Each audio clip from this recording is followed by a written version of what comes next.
going to make you a countryside chicken curry.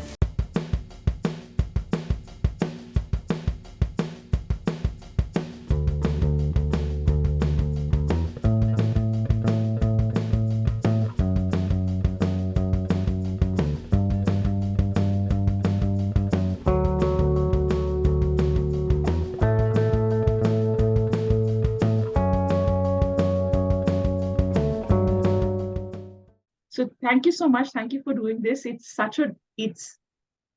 I grew up reading, I think one of my most favorite books when I grew up, and, when we grew up, there weren't so many bookshops. I mean, there were bookshops, but you didn't get as many copies, was Seasons of Splendor.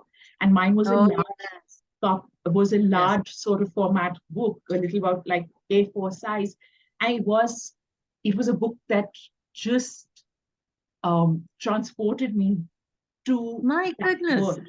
You know what's happened with that book? The New York Times Review of Books has republished it as a classic now. So it's amazing. Now it's just will be there forever. Yeah, but it is a classic book. It's wonderful. And I really wanted to thank you for that, because in some ways the stories that you preserved, and then I want to talk about how that works even for your recipes, is a story of a particular time and a particular space which is sort of disappearing. Right. And can you really talk about that, about the reason that you wrote Seasons of Splendor? And I think you wrote it at a point of time where you went back to interview all your aunts and they were 80 years old. Exactly. So, at every festival, and we were sort of North Indian Hindus were celebrating all the regular North Indian Hindu festivals. At every festival, there were prayers. My mother or grandmother, when my grandmother was alive, did the prayers. And my father always never took his shoes off. So he stayed outside. He stayed at the door where he could stand and poke his head in. But he wouldn't be there, and he wouldn't have to take his shoes off. But the women all were inside there with their shoes off. And my mother or grandmother, depending on whose time it was, did the prayers. And then they told the story of the festival. And every festival had a story. Yeah. These were the stories that I put down in Seasons of Splendor. These were what they told us. And some I remembered completely, some I remembered sort of half. So I had to go to all my aunts and say, tell me that story again. Diwali ki kahani, tell me that one again, or tell me another story again. Karwa Chauth ki kahani, I remember that was some story. But they always told it. And they always, in our family, drama was all, so it was told with a lot of expression, and people then adding on their own things. So, unhone pulao khaya, khub khana khaya, usme bahut acha acha badar khani, pulao, bringing in local elements into the story as they told it. So it was a wonderful event every time, a performance. And I remember this one particular one where you say that there is a Chand Raat, and everybody stayed up, and there was Os in the morning, and there was this thing. It was just, and I haven't read that book for over 40 years, but I still remember that vividly. Oh my goodness! So now it's alive forever. Yes, it is. It is. I've just rebought a copy because I want my kids to listen to hear those stories, and I think you tell them beautifully. So now about 40. I mean, you have a 40th anniversary of your cookbook. So can you talk? And do you still cook? Sorry? Do you still cook? I still cook. Yesterday, I was so feeling like aloo chole, and really with a lot of mirch masala in it. So that's what I made. That's what I wanted to eat. So you made it yourself. So I'm really myself, but I don't cook too many things. Like I don't throw grand dinner parties. I don't call a lot of people over. I don't cook 15 dishes. I can't do that anymore. For my husband and myself, I will cook every day. We'll cook simple things.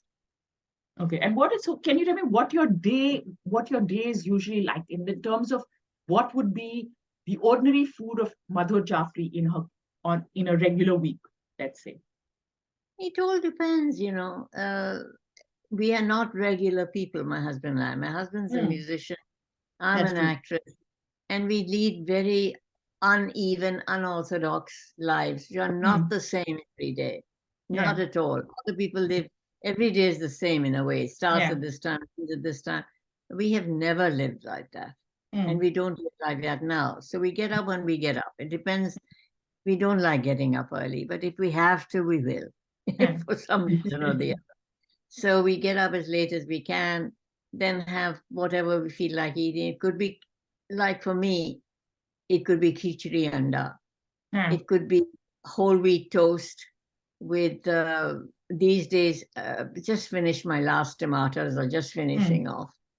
So I will put some tomato on it and put salt, pepper, and a little chili powder on the tomatoes, and just have that. If it's a good tomato, I just love toast and tomato. It'll depend. And then for lunch, if there is a lunch or we go straight to dinner, it depends on when we get up. Sometimes we go straight to dinner. I could have a soup. I make all kinds of soups. They are sort of Indian-y, but not necessarily Indian. So I will make, for example, a soup in which I brown potatoes, onions, and red peppers and ginger. Oh, wow, that sounds fabulous.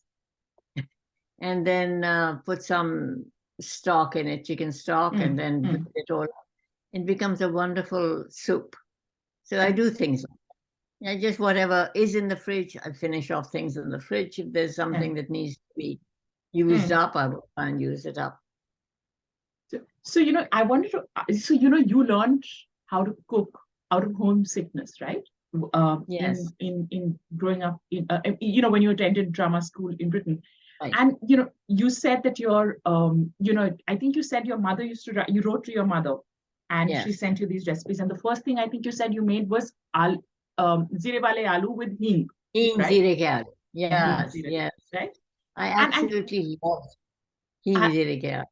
And I think I read somewhere where you said that you still have that dabba where your mother sent you hing. Did she send you hing?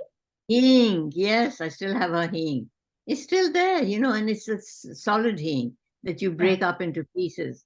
And then my mother used to put rui, cotton, she used to put cotton around it, hold it with a chimta, tongs, and hold it in front of the fire and roast it that way. Then she would crush it and put it into the hot oil, along with a chili, and then she would put some haldi, and she put the aloo and the tomato in. And basically, that's what it was. It was hing and zira. Of course, she put zira in the oil. And then I remember it was 1 or 2 lal mirch, sabut, dry chili, and then tomato and aloo, and that was it. It was the shurba, the sauce was so delicious. I still love it. I still absolutely love it.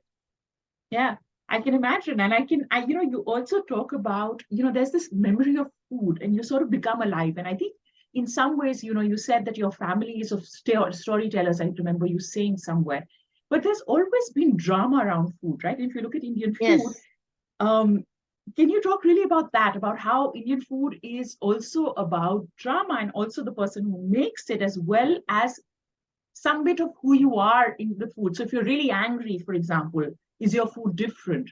And can you talk about, there's seasons of food, but there's also emotions of food. And can you talk a little bit about that? But that's the main thing, it's the emotions. This is what I like to talk about. Is that food, you just remember sitting at the table, for example, in your mother and father eating. I remember my father, for example, taking the sauce from a beetroot dish and putting it into the sauce of the meat, the gosht, which was always goat, and then eating the two together with roti. And these are kind of, they are physical memories, but they're also emotional memories of a family sitting down together to have a meal, and what each thing meant to what we were eating. And I remember eating haddas, loving bones, and loving sucking bones. And everyone would finish and I was still sucking on my bone. And then everyone would leave. And then I would go out with the bone, still sucking it. And my mother would say, "This is awful, go put it back in the dining room." And my father would say, let her be, let her be, let her. She probably needs something in the bowl. And let me suck it. He was very indulgent towards me, because he had two brothers. I had two older brothers, and they first had two boys. So in an Indian family, I suppose you've got what you want, and then they had two beautiful girls. And I came along very odd looking and odd behaving, and my father just sort of enjoyed me, I think, and let me be. And I think he couldn't have done anything more wonderful for anybody than that, I think. So you also was, what you did was very unusual. I think you went off when you were 20, in the 1955, right? But to study drama. Your sister studied and taught. Yours was a very unusual family for that time. There were very few women out there. And then you sort of become this superstar before superstardom really occurs. So can you really talk about that, where you sort of are this kid who grew up in civil lines, which doesn't exist the way it exists, and then sort of became propelled into this superstardom, where, dhania sells out in one day because you may choose to make this dish. Can you talk about that journey and whether that, can you talk a little bit about that journey? Well, it's nothing that I thought of or planned or even thought I was. I just was a rebellious young person. I did not like the position of men in society. I felt I was always put down. So first you listen to your father, then you listen to your brothers. There's nothing you decide on your own. But with my father being what he was, he sort of said yes to whatever I wanted. And would you have listened if he said no? Probably not, but he did not say no. And I remember him saying it one time. I think I'd done Shakespeare Wala at that time, and I just won an award. And it was being shown to the vice president of India. And he was walking along with the vice president at one time. He happened to know him quite well. And he said, "Arey, acting is just a hobby." So he never took it seriously. He thought this is a child having fun. But not as a vocation, nothing not ever as a career. Not as a career. He never thought of it as a career. He just thought of this odd daughter who knows how to have a lot of fun and do things, do unusual things, but not as a serious career. He never thought of it that way. So it was a father who indulged me, but never took me seriously in my career, I think, ever. But but you also had a mother who, and you talk about this, and I think you said that you always knew, and at 5, you do your first acting, right? And you play Brown Mouse in a school play, but you always knew you wanted to do something, right? I wanted to do something with my life. I didn't know what. I just didn't want to be like my mother. I loved my mother. I mean, she taught me what she could teach me. I learned sewing from her, knitting from her, but that's all she could teach me. I wanted more. I didn't know what I wanted. I wanted something. And it's not that I knew what career I wanted. People have this, sometimes they know very early on, they want to be an engineer, they want to be whatever. I did not know. I just know that I can't just sit at home and just get married, have an arranged marriage, and then just go on with life. I cannot do that. So, and my parents understood. My mother asked me once, she said, we found this wonderful boy. Would you be interested? I said, no.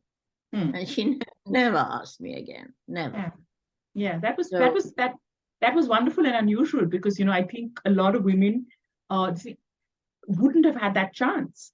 But also more than that, I think in some ways, and I wanted to ask you this, you have created what is home food, in Indian home food, introduced India in a way to Britain at a point of time where, as you said, BBC only wanted an educational program, to sort of explain to people who these immigrants were, right? And then you sort of turn these immigrants into these cultural, these holders of culture, of stories, of of flavor, and you basically transform.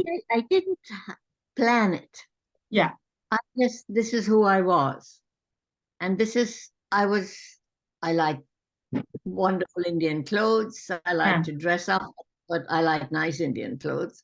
Yeah. And I was well read. So all this I was interested in life, in every aspect of life.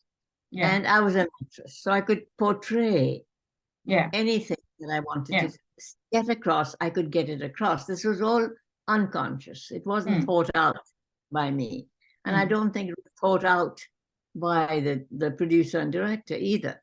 They hired me because they felt I could get it across, whatever ideas. And as you said, they had planned a cultural program for people to learn more about Indians and Indian customs and Indian food and, just generally about India. So that was the idea. But I got so taken by every aspect of what I was doing, and I was so enthusiastic about it. And I guess I put it across, and as an actress does, fully to the hilt. This is, listen to me, hear ye, hear ye. Yeah. Listen to me. I have these wonderful stories to tell. I have this wonderful recipe to give you. So I think that my enthusiasm for everything and my abilities as an actress, I think, is what carried it across. So, part of this was also, you've also preserved in a way, not only in Seasons of Splendor, but in your recipes, the stories or the flavors of secrets, let's say. I mean, demystifying it, of course, of regular Indian food made at home, right? Of these stories that women, of recipes that women had, right? And in some ways, because you say, and at some point of time, you say, this is the author of the recipe, where you sort of give them back. Always. Yes, I always. So can you talk about that, about keeping alive that story through flavor, through recipes, and why it's important? I felt that it wasn't my recipe. Yeah. I went around with this begging bowl, asking people for recipes. And I wouldn't let them just say, sometimes they would say, I'll write it down for you. And I said, no, don't write it down, because people don't know how to write recipes. They just don't know. They leave out an ingredient. They say in the name of a dal that I don't recognize the name the way they know it. But if they cook, I say, just cook it for me. Just cook it for me. And this way I know exactly how high the flame is, how big the pot is, how high, how much oil they're actually putting. Just saying put a little oil doesn't do it, because if they, I know when they're putting in 3 tablespoons or 4 tablespoons, they don't have to tell me. I have the andaaz of that. I know what they're putting. So then I test it when I go home and make sure that that's what the amount. I like to watch it, because then I know step by step how they created it. And even when they then sit down to eat, I see what they're enjoying, and I can write the story of the recipe in a way that I couldn't if they just handed me a paper thing that I couldn't follow properly. So I made it a habit of getting my recipes in a certain way from people. And of course, it wasn't my recipe, it was theirs. So I always credited them. I say, I can't say it's mine, it's theirs. Yeah. It's so-and-so's, dal, so-and-so's, whatever it is. And I've always done that. I've never taken the credit for something that's not mine. Yeah, no, I think it's very important. And I think it's important also for people to feel that they've been acknowledged. And I think it's an important part that, you put somebody's history into your book, and then it becomes part of a collective history, which I think is incredibly our important. People. Yes, exactly. All our recipes come from our individual people from around the different states. Yeah. And the states have something to say in the general taste of the dish. The people have something to say in the general taste of the dish, where they are. If they're near a forest in the south, it'll be a certain kind of dish. If they go hunting and mushroom hunting in that forest, it becomes a certain kind of dish. So they're always just such wonderful stories to tell. I mean, even about mushrooms in the South. When I was there, just mushrooms next to the forest, how they go hunting for mushrooms and the size of the mushrooms, what they do with them, how they smoke them and eat them with big mushrooms that they then cut up with green chilies and lemon juice and have it with whiskey. So you get a whole life there, them roasting the mushroom on the wood, this big mushroom, and then cutting it up and putting salt and green chilies and lemon juice on it and sitting back in the evening and having it with a whiskey soda. It's very Indian British or whatever it is, but it's us, it's individual people in different parts of India eating food in a certain way. So if I ask you, what were the big, not inspiration, what were the big landmarks in your life? I know partition made a huge difference. You talked about the first time you saw independence. Huge landmark, yes. Partition of India was perhaps the most dramatic of them all. But apart from that, what are the, if you look back, you're 90 now, what were the big changing moments of your life? Of course, BBC, but what would you believe were your changing moments in your life? Well, the BBC coming to England, coming to America, getting married. I got married twice. Yes. And the marriages, my children, those were I guess, the biggest things that I consider to be parts of my life. It's wonderful to win the awards and everything else, get all the name and fame. But in the end, what stays with you on a daily basis, not that. It's your family, it's your emotions, it's the fight you have with your husband, all these things are what make your day, don't make your day. The other things might sort of soothe you now and then and calm you down to a certain extent, but they're not the main parts of your life. It's your emotional reactions to things, which could be food too. If you have a wonderful, wonderful meal, if it's a biryani that somebody's made for you and it's so delicious, and you'll always remember that. But you'll also remember your children's birthday or your, something that your husband did or your children did. Those are equally important or more so, I would say, in a person's actual life. And, you would, at some point of time, I think in an interview, you talk about going to Korea and having this conversation with somebody and talking about chopsticks, metal chopsticks and making love, right? And I wanted to ask you, what is food and love? How does that play out in your life? How do you a lot of our food that we eat is about love, right? Or the food that we make for our kids. It's about passing love on. It's about passing love on. It is. And of course, they say that if you give a morsel, a gassa of food to your child, you're passing on your love for the child. And it's true. It's true. I mean, we made it a point. My husband worked in the evenings. He played in an orchestra. And everyone was busy. But I would insist that we have one meal together. And that means dinner. And I would cook it. And we would all sit down to eat it together, even though my husband didn't want to eat just before he played a concert, but we did it.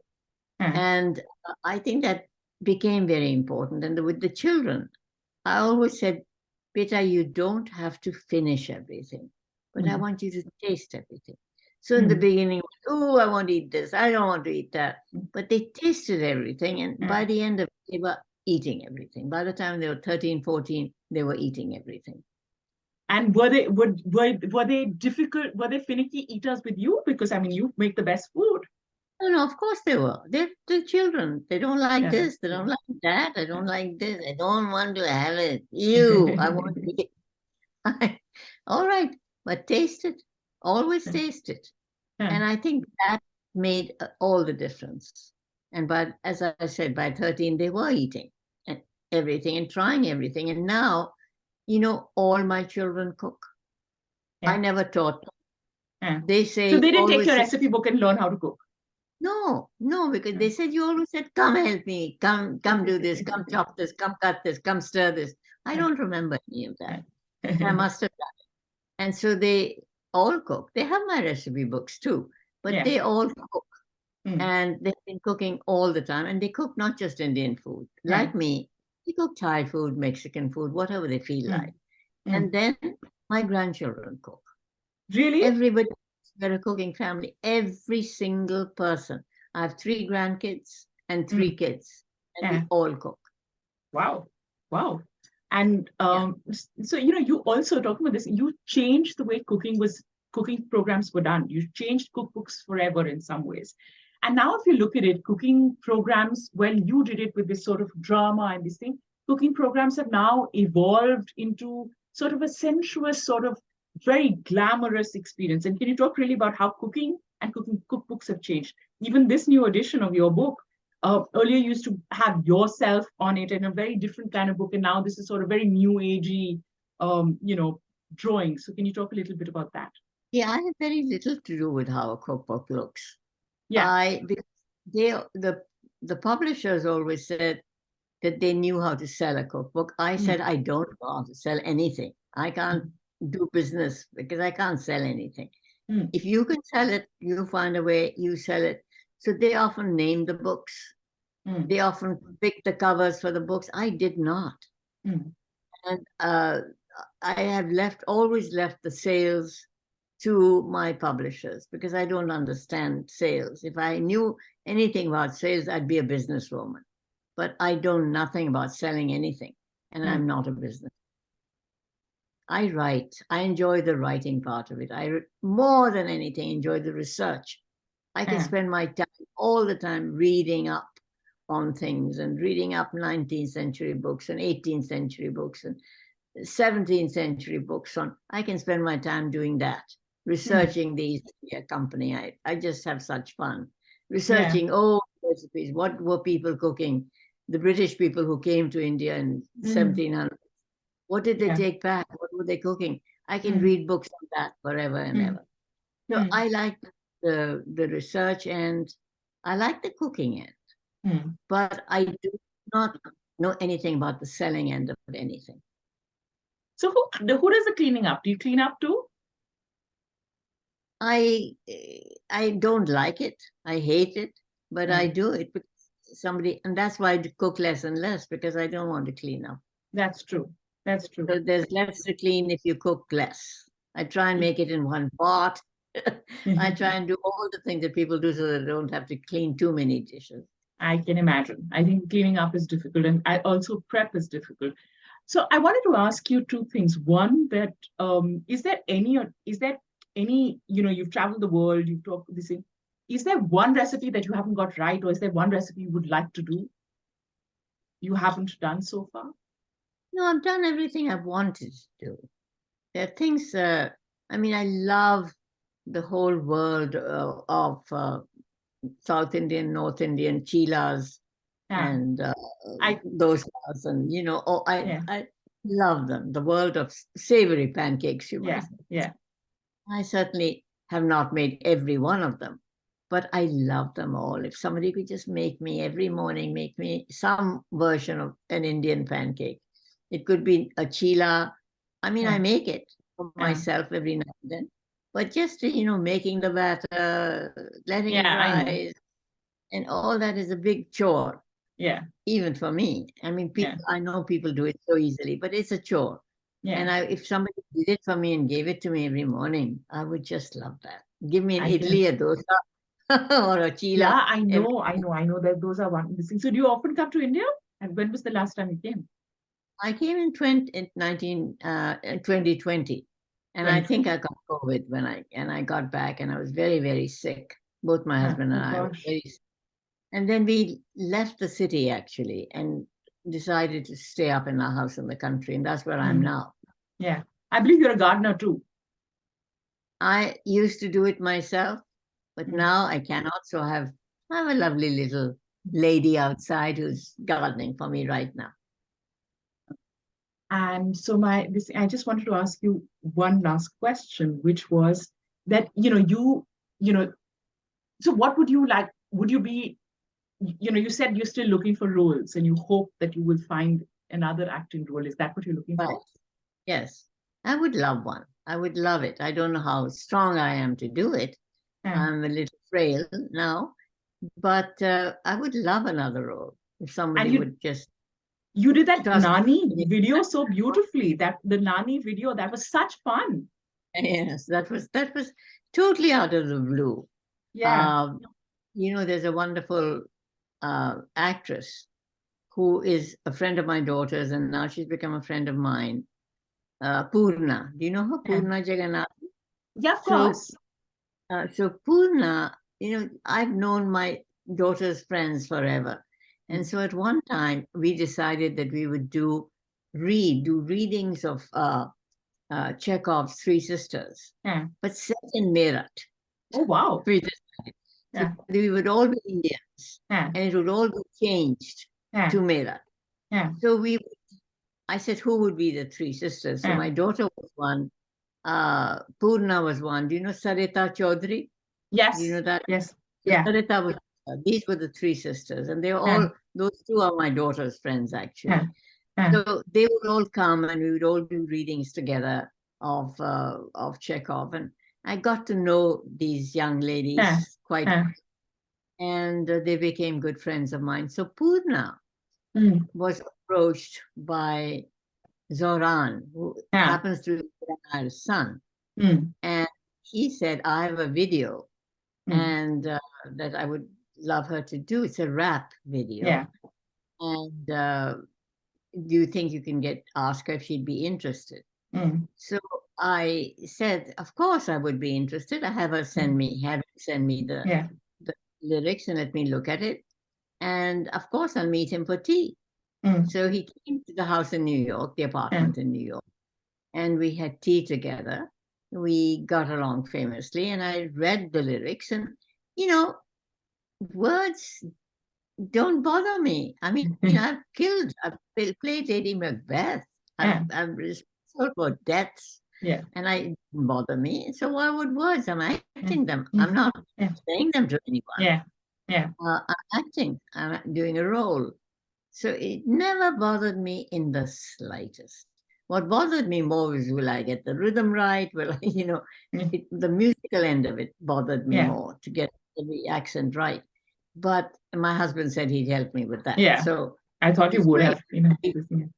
And we shot it in 2 days. And I tell you, I had more fun with these young people shooting, all these young men and women, Zoran's friends who were doing it, and Zoran. We had such a good time. Yeah. And they gave me marijuana. I was supposed to smoke marijuana. I said, give me the real thing. Just give it. Light it. And I'm in bed smoking marijuana in one scene. It was all wonderful. I enjoyed it. It really was. Thoroughly. No, it was wonderful. So what the next decade? Madhur Jaffrey what will Madhur Jaffrey at 100 do? I have no idea. We'll see what comes up. Whatever comes up, I'm wonderful at playing at what comes. I don't normally rushing around seeking things. They happen to come somehow in some way. I do seek. No, that's wrong. I do seek things. I do want certain things, but I also wait for things to just drop into my lap, and they have done so many, many times. Thank you so much. I hope lots of exciting things drop in your lap. Yes, they do. They do. Thank you. Thank you. Nice talking to you. Nice talking to you. Thank you so much.